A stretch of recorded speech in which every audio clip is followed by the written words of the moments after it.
Well, good afternoon, everybody. We're going to get started. I know some people are still coming in, want to start on time. So I just want to introduce myself. I'm Amanda Ang, the Director of Professional Affairs at the Canadian Pharmacists Association.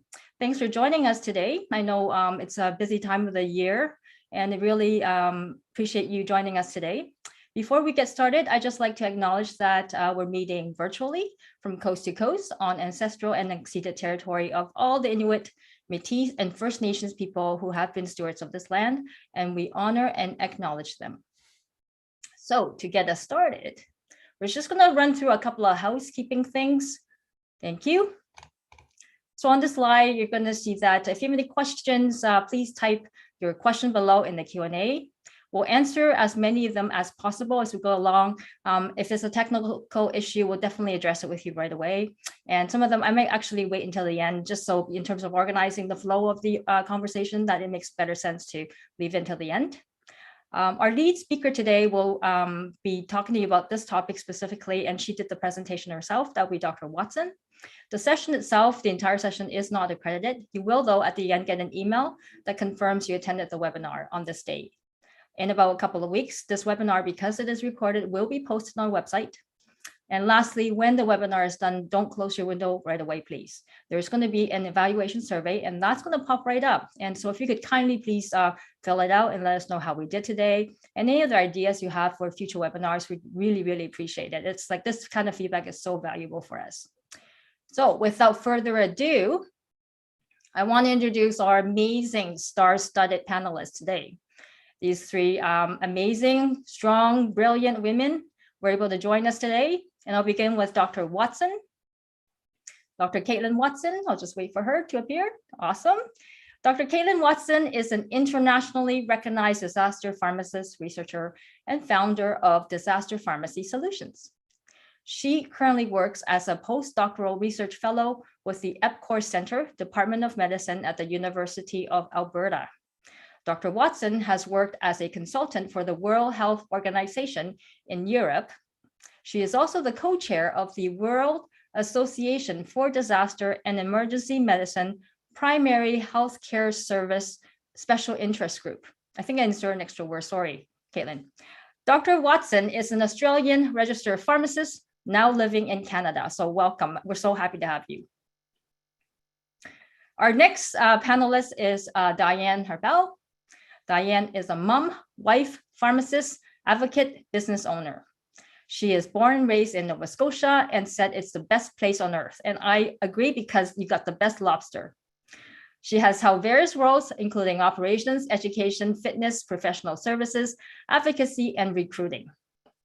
In all her roles, she prioritizes health and wellness for her team and has fun doing it to make sure it's impacting the workplace. Diane is currently chair of PANS, the Provincial Association for Nova Scotia, and owner of a medicine shop pharmacy in Dartmouth. So I said that right, Chrisanne. And also on the board of directors of Canadian Pharmacists Association. Welcome, Diane. Last but not least, we have Christine Entler. Thank you so much for joining us. She is a UBC pharmacy grad, but we won't hold that against you. She has worked in hospital, residential care, and community pharmacy before moving into pharmacy operations and strategic roles at PharmaSave. As Director of Pharmacy, PharmaSave West, Christine supports over 300 independently owned and operated pharmacies from BC to Manitoba. In this role, she helps pharmacists and pharmacy owners across these provinces prepare and adapt to ever-changing pandemic, incorporate new pharmacy services into the workflow, and adjust their practice to new regulations while providing optimum personalized patient care. So welcome, Christine. So happy to have you all. The three of you, thank you so much for joining us today. And we'll kick it off with Dr. Watson, who's going to give us this amazing presentation, but only in 10 minutes. And then after that, we're going to proceed to the panel conversation. Dr. Watson, please. Thank you, and I will try my best to keep to 10 minutes. So firstly, I just wanted to take a minute and to sincerely thank you for your services and your continued dedication to your patients and community during this ongoing challenging time. Headings like these truly represent the appreciation and recognition that we wouldn't survive this pandemic without you. It is the tremendous efforts that you have all put in for so long, often at the expense of yourselves, your teams, and your families. I recognise that this is sometimes not enough and doesn't make up for the sacrifices that you have made. But I'd like to give you the space in this Q&A session to have your voices heard about the ongoing challenges. And I know that we are continuing to do research in this area to help support you in the pharmacy profession going forward. So I'm not here to be a hypocrite in any capacity. I understand that I haven't been alongside you in the trenches, but I hope that what I can share from the evidence of previous disaster events and our ongoing work on the impact of COVID on pharmacists and the pharmacy profession will be of some help to you, or at least confirmation that you are not alone in your experiences, and pharmacists around the world are sharing in your challenges, both past and present. So about a year into the pandemic, my team and I conducted various research studies to find out how pharmacists around the world have been responding and what challenges pharmacists have faced, and what does this mean for our future. So we completed a scoping review and we looked at all the published literature from the first year of the pandemic. And what we found was that there's 3 visible layers in which our pharmacist roles during this pandemic have fallen: public health, information, and medication management. So during COVID, our pharmacists, you on the front line, have been a reliable and trusted information source. You have also provided numerous public healthcare roles with our asymptomatic testing, screening, vaccinations, managing the PPE supplies, combating the misinformation around COVID transmission and infections, and even our more established roles of compounding hand sanitizer and managing drug shortages have made it into the media. And I'm sure you have experienced many of these roles yourselves throughout this pandemic. But what is different with COVID is the visibility of these roles as you have been performing them. Never before have we seen that pharmacists have been brought to the front line. Quite often we've been hiding in the shadows, working behind the counter and helping our patients. But our contributions have been made more publicly known, not just by our specific patient populations, but by the wider society that we represent.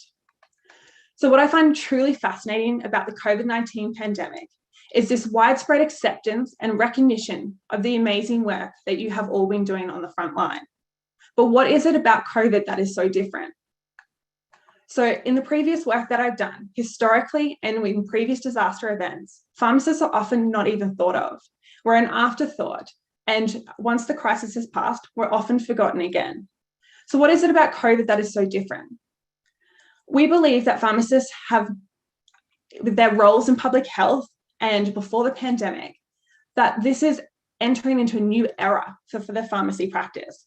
We theorize that with the global impact of the COVID-19 pandemic and the prolonged nature that has required you as pharmacists to adapt and innovate the roles and services that you are providing in your communities, that this is acting as a catalyst for change. We are on the precipice of change for our pharmacy profession, and some even speculate that we're going to enter into a new pharmacy era in a post-COVID world. So how will this look? So firstly, it is the changing how we see the pharmacy profession as a whole and our value in disaster and emergency management, as well as public health. So this is depicted on the left of the graphic. It's hard to see when we're so ingrained into the midst of this pandemic, but we honestly would not be in the relatively good position that we currently are in this pandemic without you.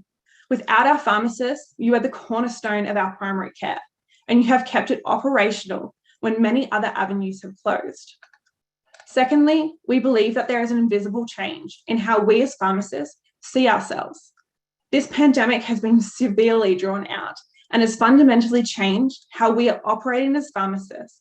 And we predict that there's going to be this new era in a post-COVID world. But what will that look like?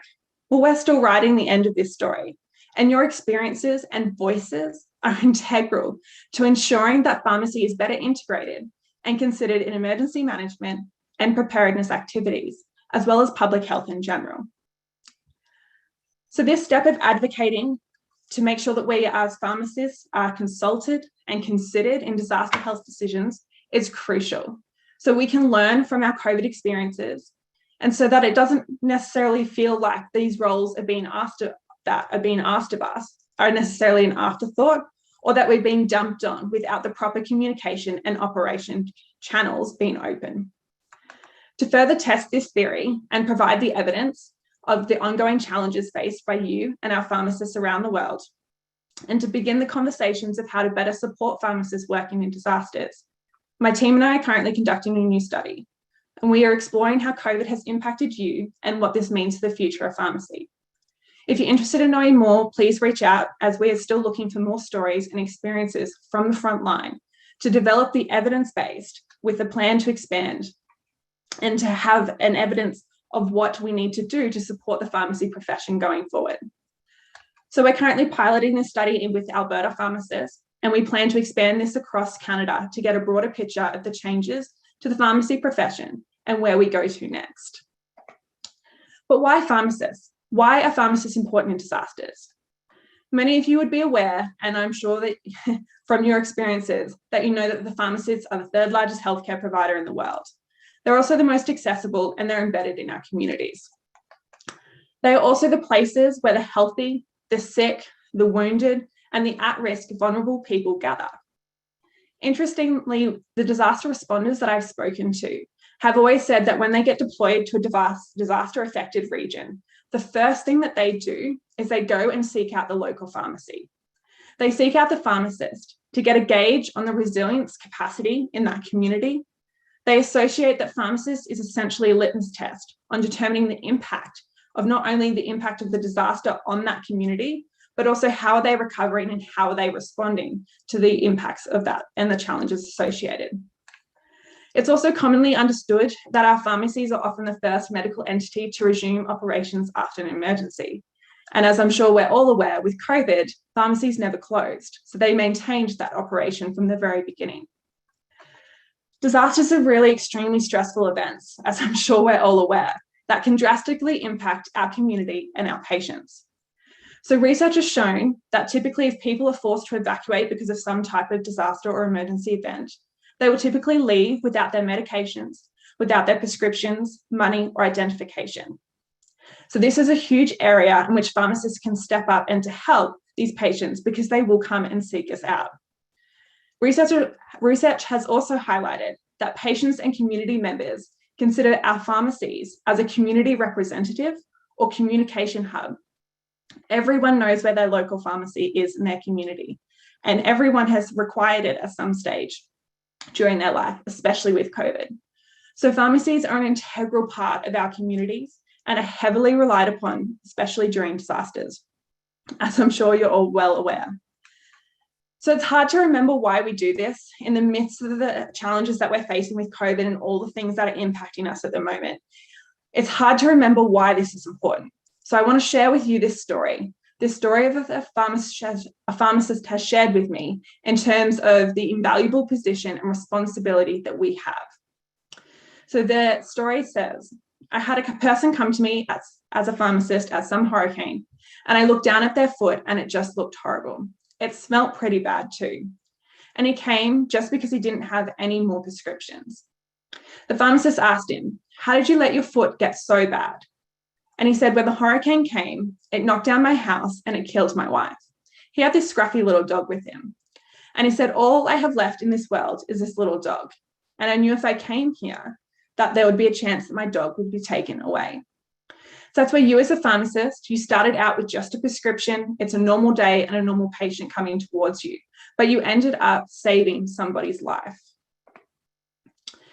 So it's important that we are prepared for emergencies that can impact us. And many of these information is available on this slide. But what I wanted to touch on is, while it's really important for us to be prepared, now is not necessarily the best time to do so. Being prepared is important, and I would love if we had all had a crystal ball 3 years ago to know what was coming for us. So that way we could have started our preparation ahead of time to be prepared for COVID. But now, as we're trying to keep our doors open, while we're trying to get to the end of this pandemic alive and maybe stay hopefully mostly sane, I feel that everyone is struggling with the personal challenges, and not to mention the additional toll for all of our frontline healthcare workers, including you as our pharmacists, that are struggling at the moment, struggling to keep their doors open, struggling to cope with the emotional support and the social welfare of our communities, which are demanding more and more from you when you have no more to give. So what is business continuity planning? So that's the title of this talk, but what is it? So business continuity plans assist organisations like our pharmacies, our clinics, our groups in planning for immediate and long-term response to adverse events and disasters. They outline the actions necessary to ensure continuation of patient care and business operations. Ideally, business continuity plan comes with that preparation, with that preparedness before a disaster or emergency occurs, as it's hard to pivot while you're trying to respond and react to what's in front of you. However, it's not too late. With the prolonged nature of this disaster, there are new things and new curveballs constantly being thrown at us. So it's not too late to think about some of the elements of having a personal or professional emergency plan for yourself as an individual. And then also for those of us that are managers and owners, having a business continuity plan for your pharmacy to maintain the operations and to focus on the needs that you have right now. For example, some questions you probably have already been pondering is, what are some of the boundaries that you can put in place to protect yourself and your staff? What would be considered the minimally safe number of staff to keep operations going?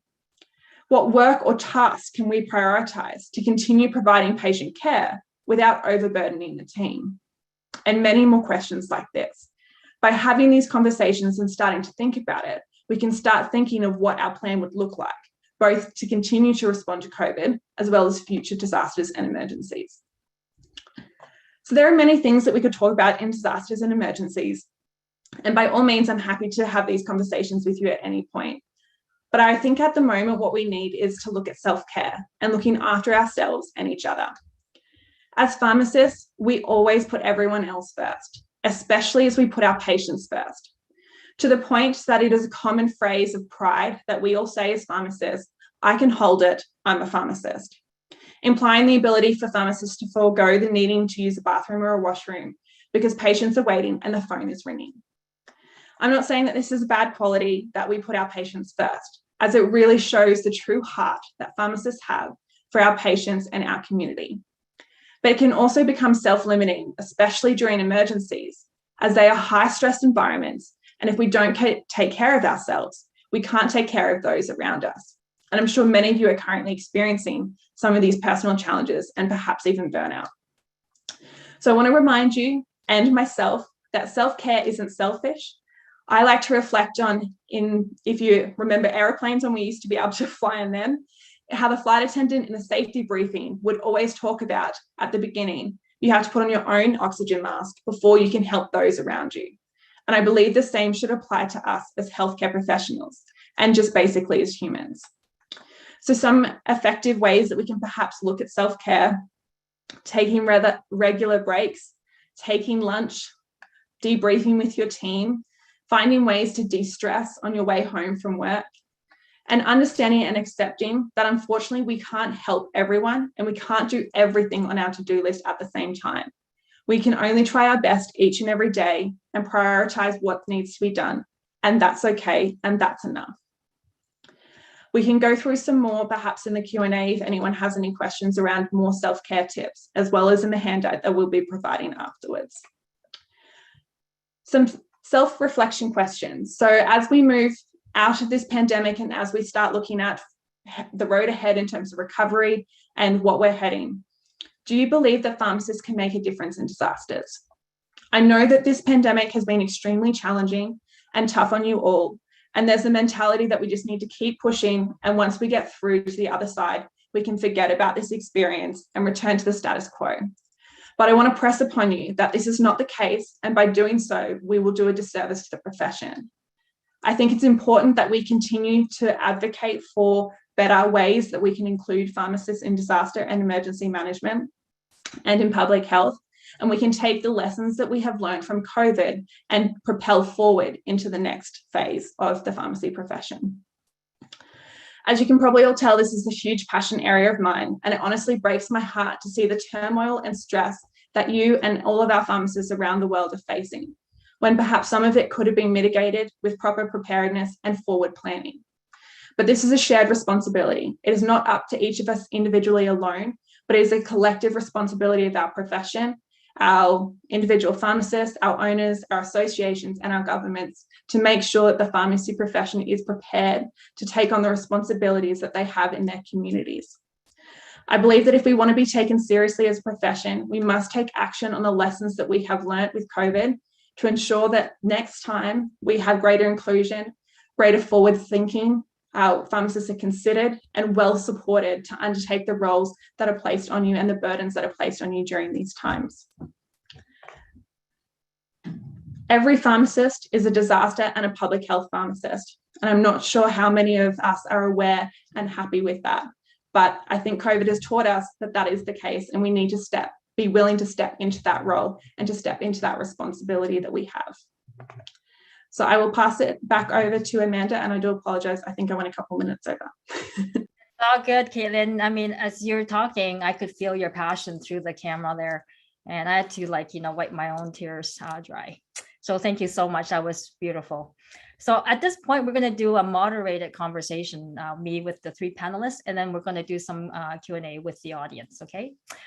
So the first question I'm going to shoot at Diane. Give her a moment to unmute. I'm good. Based on what we've heard, what do you think? Any thoughts around that? I agree. I got a little teary-eyed, and I didn't think I would, but that was a great presentation, Caitlin. So you explained really well what a lot of us have experienced over the last many months. And the first thing that comes to mind to me is I think about how our regulatory body, for years I've been in pharmacy, and they would come in and they would audit us, and they would always ask, do you have your pandemic preparedness plan? And we would go, what? That you don't need something like that, but you'd put it together, and then this all starts, and you go, oh, that's why they wanted us to have that ready, that whole pandemic plan. And so you pull it out, and through many months of this pandemic, what you had in there sort of worked, and you come up with all of the different things that you've heard, changing hours, etc. But now that we're in the middle of this wave of Omicron, where if you look at what you had in your plan, all of those people need help too. And the people that you were looking to for backup support are now also either sick or isolating or not available. So all the things that you work on, and then here you are in the middle of it, and it's all about creativity and trying to figure out ways to just sort of show up day by day and make sure you keep the doors open and keep on going. So it's so much in your presentation there that is relevant. And I think about, I'll have lots, Amanda, that comes up as the questions come through, lots of things that we're doing, but it's just interesting to see you go from, why did we need this? It's probably going to work. And now we are past that planning and likely have to be creative and come up with a lot of things. So that's what comes to mind for me initially. Amazing. And Christine, I'll give you a moment to unmute. What are your thoughts? Sure, thanks. Yeah, I agree with Diane. A great presentation, Caitlin. So thank you for that. It really, struck me when you said pharmacists are viewed as the litmus test in disaster management, in disaster situations, because it's really true. We've seen, at the beginning of the pandemic, pharmacists didn't close their doors while other healthcare professions did, and and the fact is that business continuity isn't just for COVID. We've seen, and BC has been hit very hard this year, even in the midst of the COVID pandemic, with some significant fires, evacuations of communities, and flooding as well. So disaster preparedness is really vital for all pharmacists, and I appreciate the work that you're doing to bring that to light. Thank you. Now, the two of you already kind of answered the second question, but I'll rephrase it a little differently. So when you think business continuity in pharmacy, it could be really extensive and structured, as Diane pointed to, it could be a whole plan, SOP. But when you as operators, or you, Christine, as the regional director, what comes to mind in terms of business continuity in pharmacy? And what about emergency closures when the pharmacy actually has to close, or your own? So I'll start with Diane, because she does have her own pharmacy. So we've been really fortunate in my pharmacy. We have not had to close, and we have not had too much impact up until now. And I knock on every piece of wood that I can find. But here, you know, where I am right now, I'm a mom. I've got 2 small kids that have now been back in school in person for 2 weeks. There's COVID in both of their classrooms. I know that our time is coming, that, you know, either I'm going to be sick or somebody in my team is going to be sick. So I'm going to have to start thinking about, what do I do to keep those doors open in a very in my face, you know, sort of planning scenario here. So what I'm thankful for, you know, our pharmacy association here has taken it upon themselves to create a list of go-to people for me to call if I need vaccinators, immunizers right away, if I need greeters right away. So I've got this list that I can turn to with my association, all of us can, so that we can keep the vaccine rollout going. So I'm thankful for that. But what I've done as an owner to make sure that we can keep things going is I talk to friends, and I build up this network of people that I know I can reach out to say, look, I'm sick, I can't make it in tomorrow, can you come? So anybody that's come into my pharmacy and immunized, I've taken some time to, can you learn my system so you can come in? So I'm trying to build up my own network and work with the associations to do that. And that's on top of looking at, you know, would we reduce hours? Would we look at, you know, splitting up teams? And the other thing that I have to constantly tell myself, that we, you know, now that we're here as an owner, and I know some other pharmacies, you gotta tell yourself this, it goes back to self-care, is there may come a day that I've got nobody left to call on and I might have to close, and that's okay. And that's a hard thing to say as a pharmacist, because we're always just saying we've got to go. But because of all the planning we've put into it, trying to think ahead, hopefully we can go a day or so without being open and come up with some plans. So being kind to ourselves that way, I think in the middle of all this will be important. And those are the day-to-day things that I think of as I'm going through this. Wow, that's very moving, Diane. And Christine, how about you? I think, Diane, I'll touch on what you said is, yeah, it is okay to close if it does come to that. And, you know, I think planning for that is important, and, you know, finding that way to support your patients, whether that's buddying up with a local pharmacy to say, you know, if I have to close, you know, I'm a single owner operator. If it comes to that, will you take my patients? Can I refer my patients who need daily opioid agonist treatment to you to do an emergency supply? Can we take care of our patient populations and communities together? I think the other piece that we have to prepare for as pharmacists and pharmacy owners is disruption within the supply chain. We've seen that significantly through COVID at the beginning, and certainly when it's widespread. There's only so much preparation we can do, but you know, having a little bit of extra stock, if at all possible, keeping your pharmacy supplies. We've seen some disruption with that in BC this year as well. So just making sure that things can keep running for a few days without a pharmacy delivery or something along those lines. When a disaster is wider spread, we'll start seeing more social supports, but and provincial and federal supports to help with patients. But I think having, you know, a week buffer to be able to operate without having deliveries is important as well. Yeah, wow. You know, I think about the northern pharmacies where they're already kind of strapped. And if there's a disaster, what are they going to do? It's kind of similar to what the two of you were talking about in terms of remote pharmacies. So just pivoting a little bit, and we touch on the staffing levels with COVID. You know, first was isolation for a certain period. Now it's a little shorter. Now we're seeing in hospitals, some of the healthcare workers who've tested positive are allowed to go to work. And that's kind of a little controversial in itself, but I'm not going there, don't worry. And so, you know, in terms of staffing, how has COVID affected your staffing, first of all? And the part B of the question is, in terms of mental health, does that affect the staff morale or anxiety level in any way? So we'll start with Diane first. Yeah, so I'm really fortunate in my pharmacy. I've got a core group that we work, you know, regular shifts every week. And that team, I'm incredibly thankful. And I guess it comes down to, you know, pharmacy owners, pharmacy managers, corporations out there. This all starts with, you know, making an environment that is comfortable for your teams, for your folks, so that they want to come to work and work hard. I've been thankful my staff has given up so much of their social life to make sure that they come in. And this applies to everybody out there. You come in and you've avoided social interactions to make sure that you can show up for work.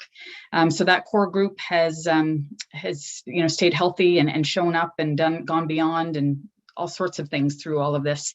Then I've got this whole immunizer group, people that have stepped up, come out of retirement, that have joined us, and more that reach out and say, can I help you there, or do you know other places that will need help? And so I've been very fortunate there as well. So staffing levels, we've maintained our core group, and as we have this team that's been built up, we've been fortunate to say, we'll do extra clinics. My little pharmacy, we're a couple little rooms. We've done thousands and thousands of vaccines because of the support that's been there. And then, as we take on sort of some extra projects, because we can't forget that that's been happening through all this as well, our scope continues to expand, and the services that we've been offering, I've got fortunate this core group and these extra folks have stepped up to help. And then if you ask about mental health, all of these things, we're lucky. We all show up, but going back to Caitlin's presentation, I try to emphasize the need for being kind to yourself and taking time. What I've encouraged everybody to do, and anybody listening here, plan something for the future. We planned a vacation for the summer, so we know we have something to look forward to, because you come in, you don't know what day it is anymore half the time, because you're just doing the same thing in and out. So try to plan something, have something to look forward to, plan a vacation, even if it's local, because I know even though everybody shows up smiling and healthy, that this is a lot, and maybe it will take us a few months to truly realize the impact that it's had on our mental health. Thank you, Diane. And Christine, from a pharmacy perspective, any stories you want to share from the various independent stores or even operators? Yeah, I mean, it reflects similar to what Diane has been saying. A number of pharmacy teams really have gotten, dare I say it, stronger as a team for weathering the pandemic together and facing the challenges. But the other thing that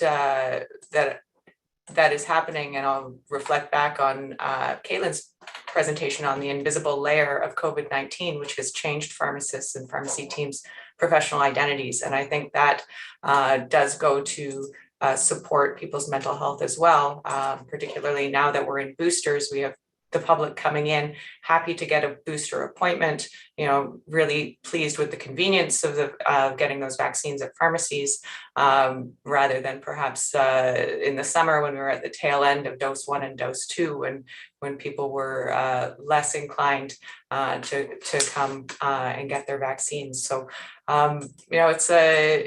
pharmacists are not immune, and pharmacy teams aren't immune to the mental health impacts of the pandemic. But I think overall, our teams have been focused on each other and coming together as a team and being able to support each other through all of the challenges.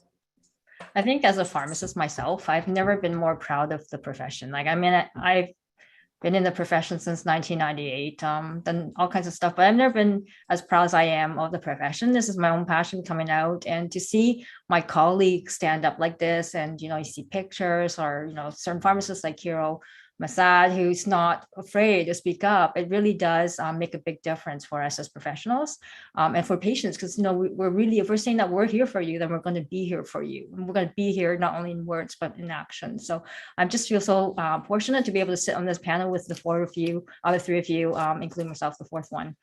So I want to pivot a little bit in terms of what pharmacists have done and pharmacy operators have done across the country. So I'm just going to read a little laundry list, and then I would love to hear your comments or insights in terms of what's going on in your own provinces, or in the case of Christine, any additional things that you thought were interesting as ideas for the audience.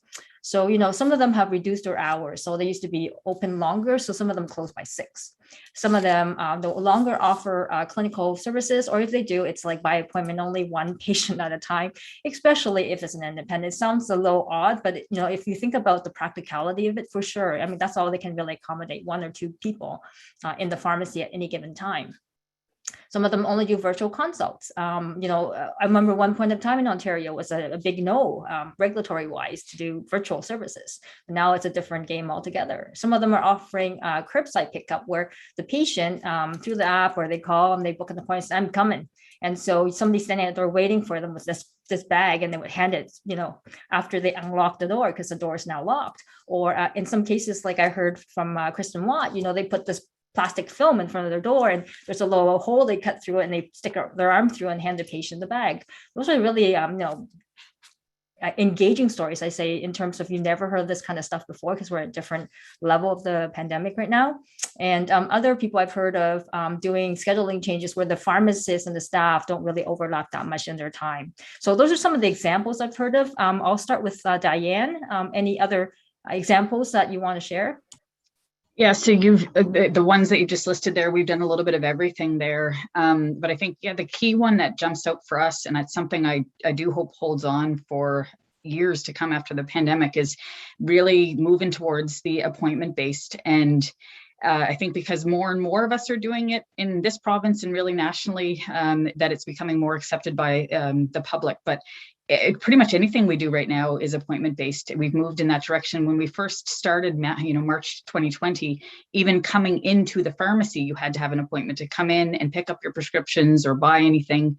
But now, if somebody wants a renewal done, you're going to have to book an appointment. Our clinic rooms are booked up because of vaccines, so you're going to have to find a time. So really moving towards that appointment based is key for pharmacy, and I think it's a bit of a rocky time as we do this, as the public accepts it, but that will be important to continue.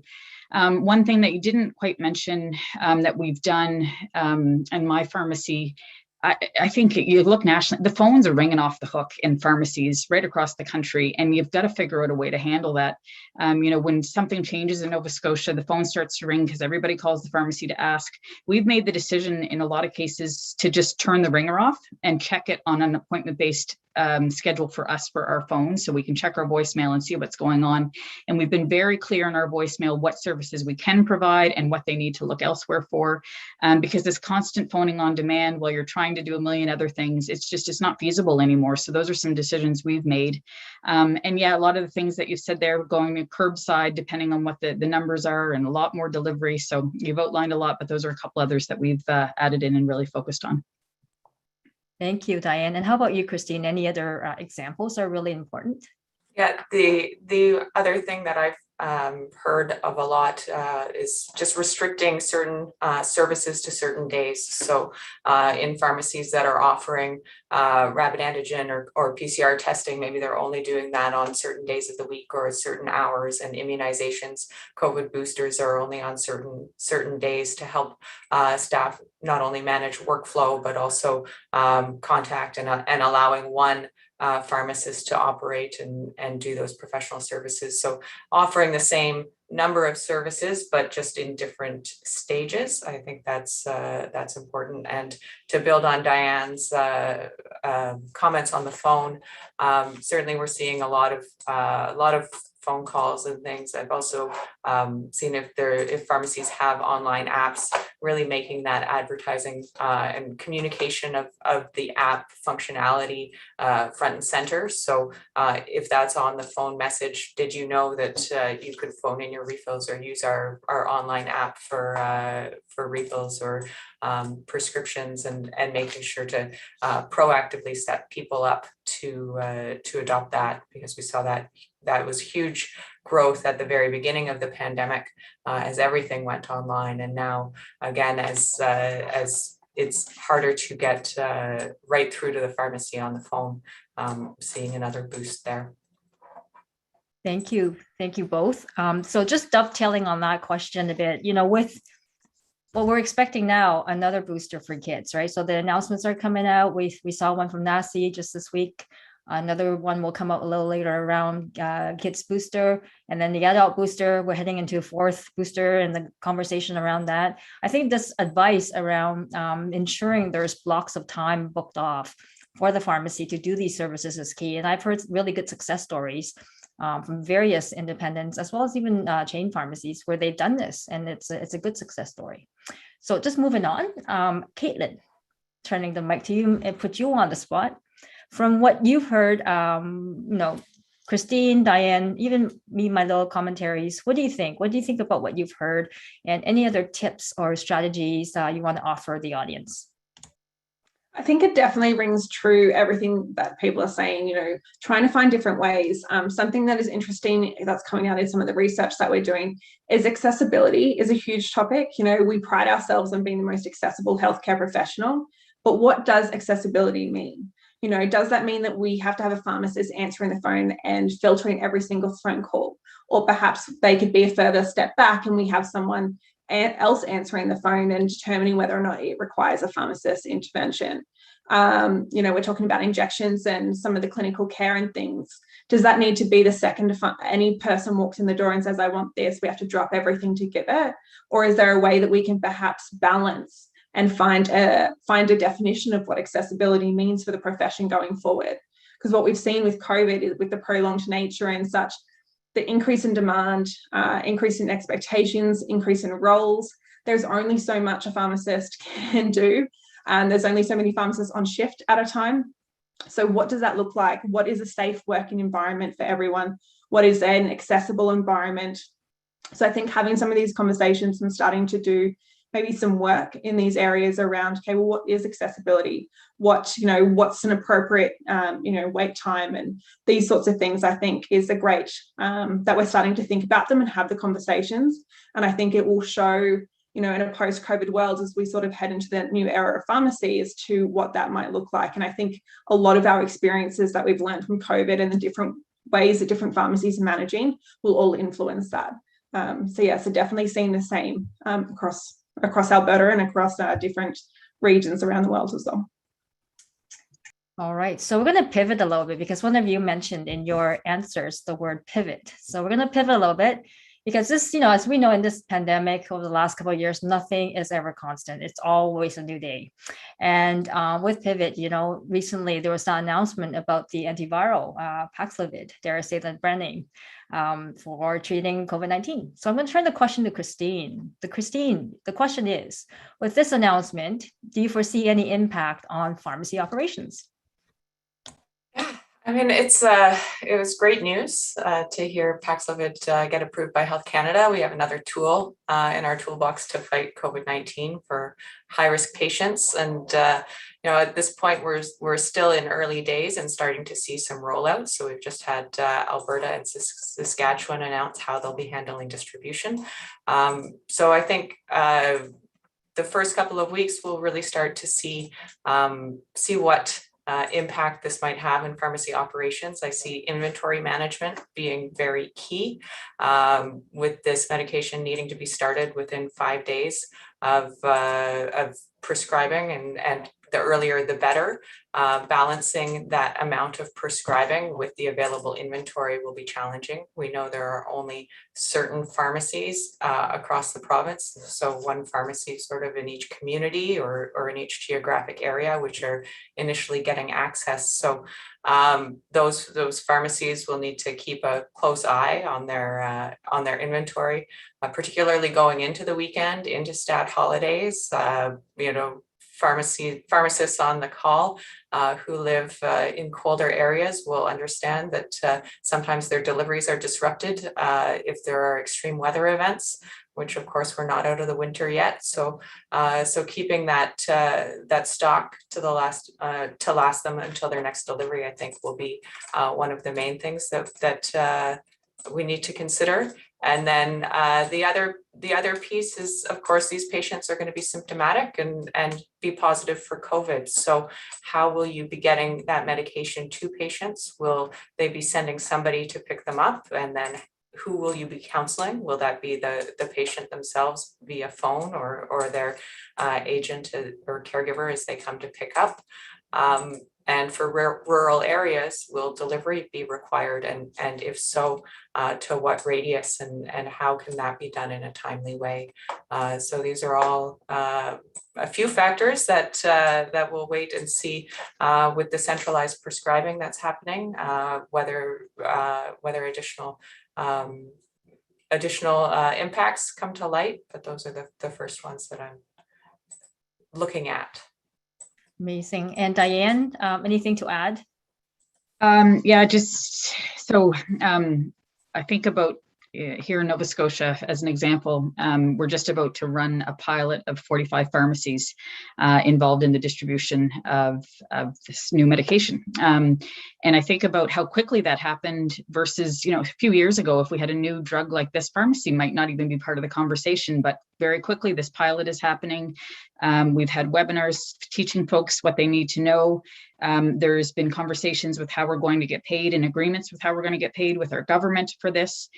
We even have in the pilot that we're going to get a fee for delivering this to patients. And the fact that this is happening so quickly to ensure that treatment is made available to patients in pharmacy is key, and this is huge.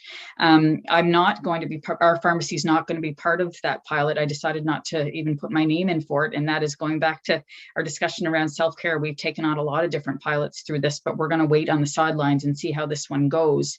But I'm really confident that, because we've got such a great relationship now between pharmacy, discussion within public health, our regulators, that this will go very smoothly. We've got some infectious disease experts supporting us to make sure that we're doing this properly and looking at, choosing the right patients to provide this to. So it will be interesting to see how this plays out, but it's neat to see all the pieces come together so fast.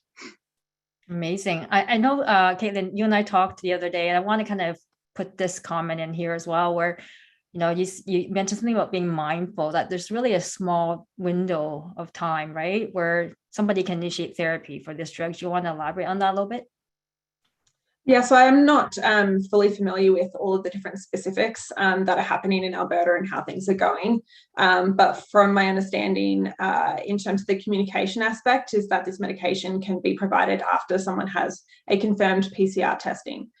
So there's a few challenges around, eligibility for PCR testing and how do we make sure that those results come in an appropriate amount of time to be able to start the drug appropriately.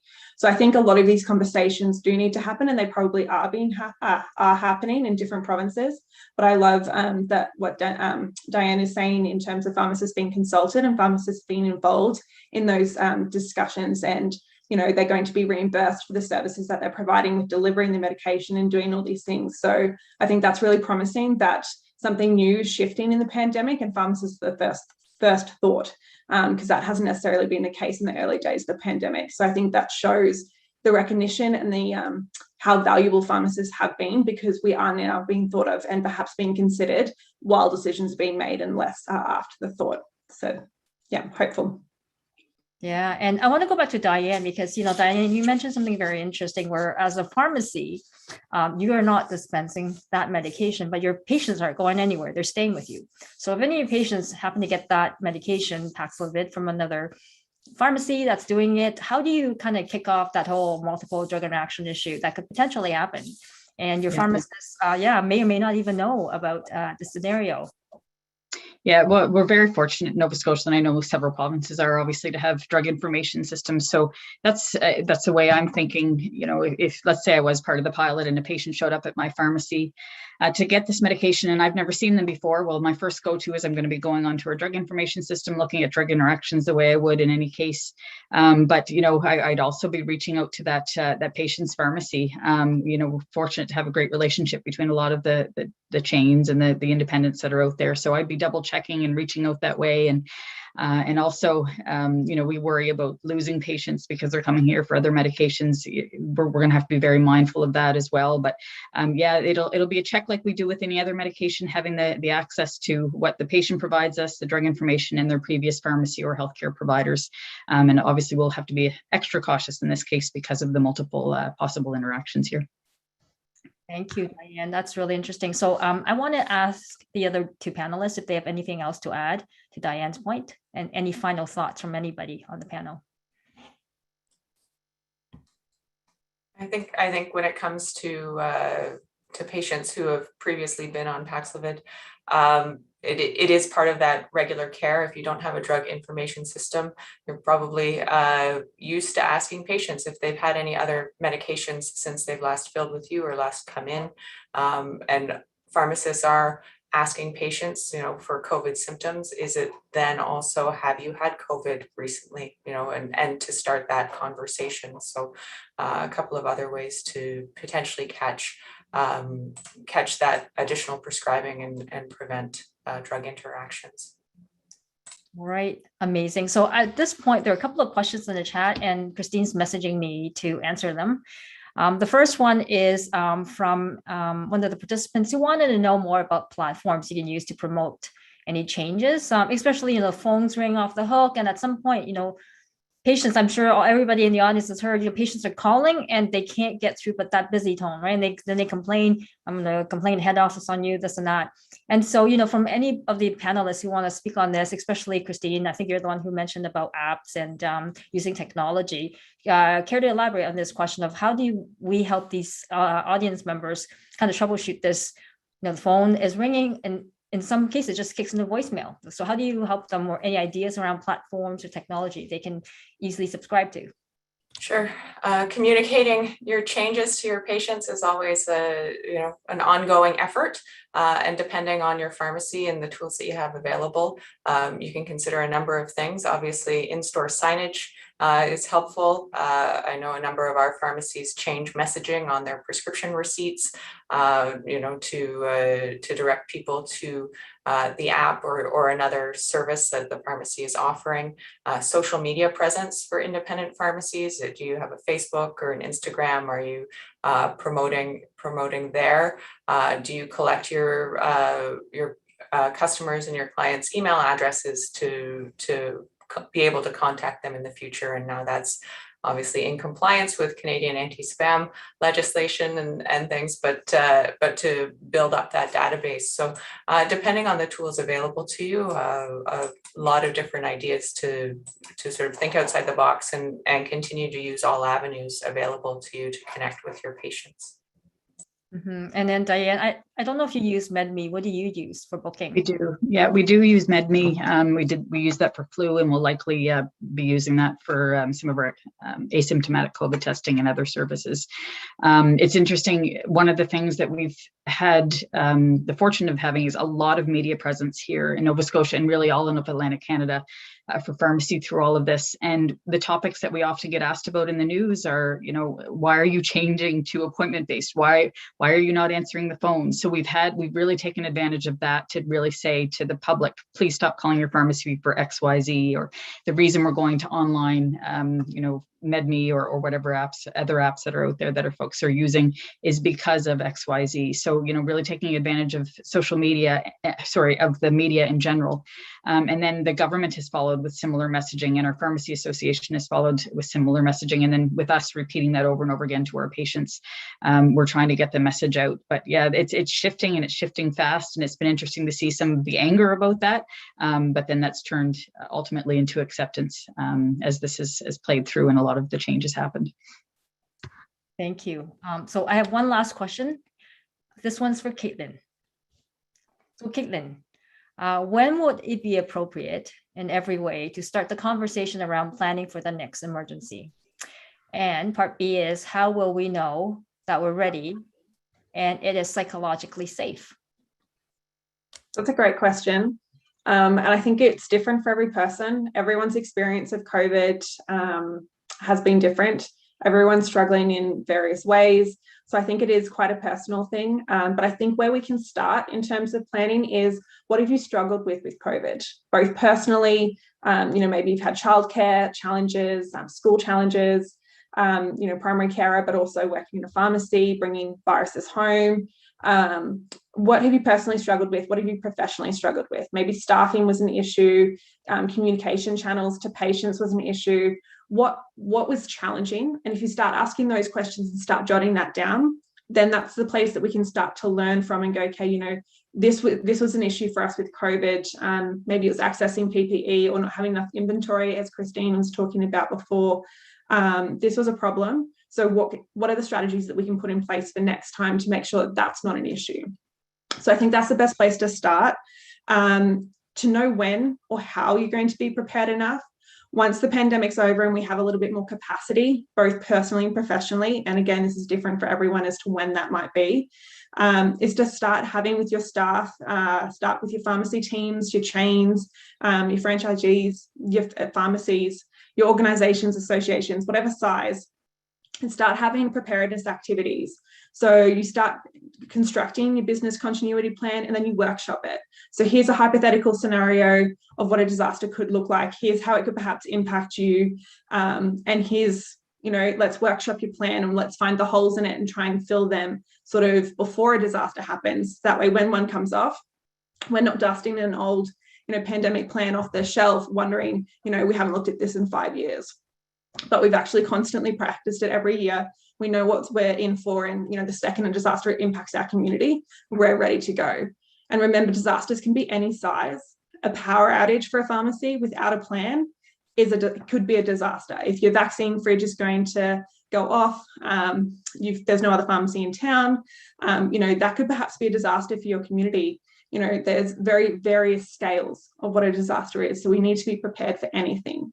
If you want more information around some of these things, that is something that I do help provide these workshops and sort of these exercises and activities to help you get prepared. So if anyone wants any more information on that, please, by all means, reach out.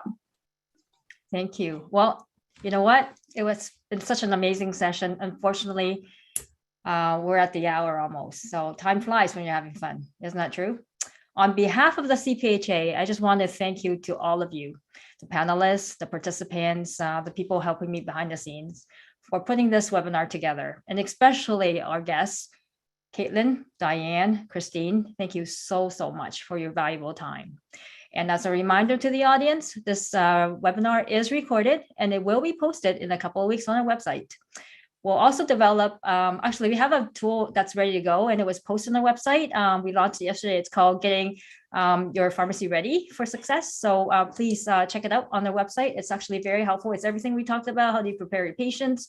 How do you make sure that they're not mad at you because your phones aren't dialing through? All they get is a busy message or voicemail. So all that good stuff is mentioned.